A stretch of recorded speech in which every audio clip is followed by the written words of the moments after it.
More than 1,300 domestic workers across the country revealed their working conditions. Well, to tell us more about this, we're joined via Skype by the CEO and co-founder of Sweep South, Aisha Pandor. Ms. Pandor, good morning, and thank you very much for your time.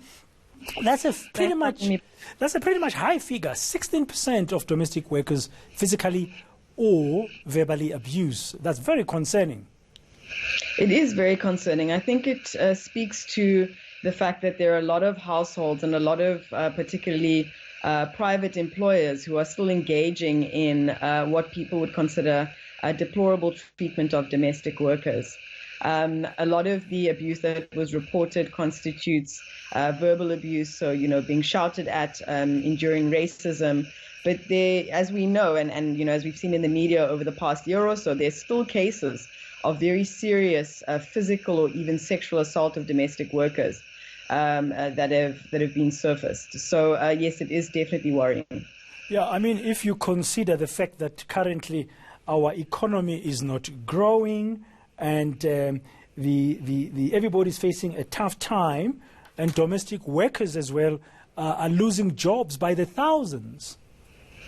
Absolutely. I mean, I think this is what's so difficult about this industry is that on the one hand, it's kind of a double blow. On the one hand, it's a job that is not well cushioned against swings in the economy, and so we find that, and we've just released the quarterly labor force survey. We've seen the unemployment numbers, and part of that was we saw that 15,000 domestic workers jobs have been shed over the last quarter. Now, that does follow seasonality. We know that at the beginning of the year, we often do see kind of downward swings in employment numbers. But, particularly in the domestic work industry, this is also coupled with domestic workers being dealt the blow and not being able to have their wages increased under tough economic conditions. Often households are looking to, or employers are looking to support their own households. So, they're certainly not going to be increasing the already low wages of domestic workers when they're facing other economic pressures. Yeah, of your survey that you've just done, there's a little bit of a silver lining because 63% of the domestic workers you interviewed said they feel valued and respected by their employers. So while we are having this 3 percentage points increase in verbal or physical abuse, there's a two-thirds plus minus of those that feel valued and respected. That's right. I mean, I think it must be said that the 16% reported was current and historical. So have you ever faced a verbal or physical abuse at work? And then the do you feel respected was currently. So do you currently feel respected and valued? And in fact, while over 60% said that they do, over 30% said that they sometimes do, and only 2% said that they don't currently feel valued or respected at work. So definitely that is more encouraging. Yeah, and many of us who employ domestic workers forget that a large portion of them are in fact breadwinners in their families. That's true, and breadwinners supporting often more dependents than more affluent households. And so, what we were finding is that 80% of people were primary breadwinners at home, and 70% of women who answered the survey are single mothers. And when we looked at the average number of dependents supported, it's 3 dependents in addition to the respondent. So, this is people who are supporting 4 people, including themselves, on an average wage of between 2,000 to 3,000 Rand a month, which is just incredible.